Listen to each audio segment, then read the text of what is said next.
Today, we will look at the future of globalization in a post COVID world.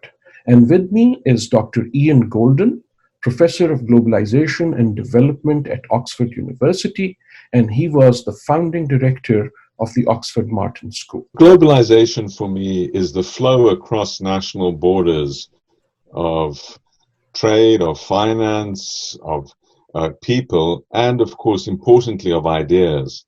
And what we've seen since the beginning of COVID is the rapid increase in some dimensions of this. This digital interview is a reflection of the rapid acceleration of digital connectivity, and that's a crucial dimension of globalization, increasing. There's also, I think, been an increase in some other areas of globalization. Scientific collaboration, when I speak to my colleagues across Oxford, has increased greatly. And we all look around the world, not only at how COVID is progressing and the very differential impact in different countries, but also, of course, we look around the world for the solutions, for the vaccines, and for others. There will be other dimensions of globalization that I think also increase. Over 100 countries are in dire economic straits, and there will have to be a massive increase in financial flows, official, bilateral, as well as private flows. There will also be a repricing of assets. We've seen valuations change. East Asia's escaping much more rapidly. And so there'll be investment flows, there'll be changing private flows. Some dimensions have slowed down dramatically. We see that with trade, and we see that, of course, with travel and tourism. In my own view, what we're seeing is acceleration of trends that were happening anyway, a compression of time. There was already peak supply chain fragmentation in 2019. That will now be accelerated. I think the center of economic gravity is moving more rapidly to East Asia than it would have otherwise. And that is because they're escaping from COVID quicker, and also the underlying fundamentals are stronger, more rapid growth with high population. So we'll see globalization increasingly focused around East Asia with different characteristics.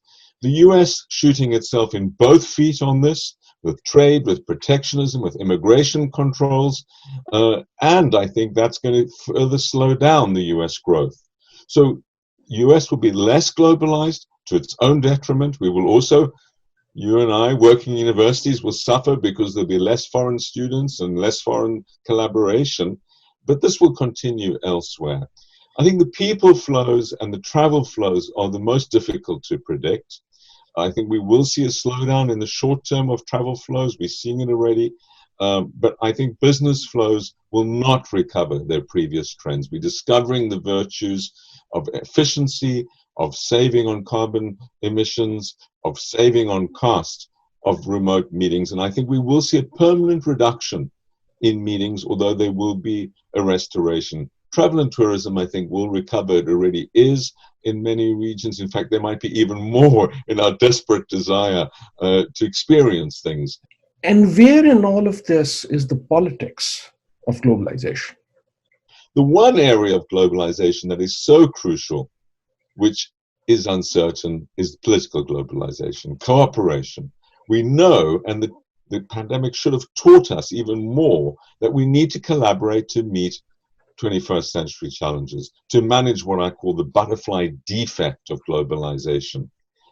And yet what we're seeing is an increasing political fragmentation, indeed the danger of a Cold War 2.0.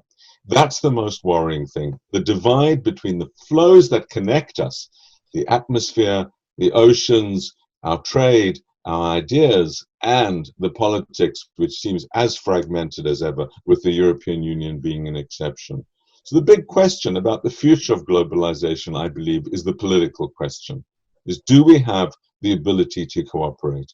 Will we be able to reinforce and reform the international institutions, not least the WHO, which we desperately need to stop world crises, the pandemic, future pandemics, climate change, financial crises, etc.? Or are we going to be in a more fragmented world, in which case we're on a downward spiral, not only of political globalization, but of everything else? If world leaders were to ask your advice on the future of globalization, what would you say to them? What should they do? Our futures are intertwined.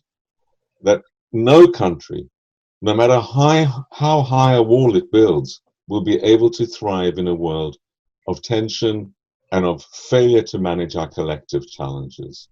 And so there's no option of simply building a wall and living on an island. We'll have lower growth, we'll advance slower, and we'll be overwhelmed by global challenges like pandemics, like climate change, like antibiotic resistance. The only option is how to cooperate. And there we need to be very strategic. We need to ensure, I believe, that we focus on the 20% of actions that can make 80% of the difference, on what really matters. And pandemics certainly matter, as we've learned. And we need to reform and focus on the future, not the past. We spend something like 1,000 times more on our military than we do on pandemic preparedness. And yet clearly pandemics are a much greater threat to all of our lives than a military conflict.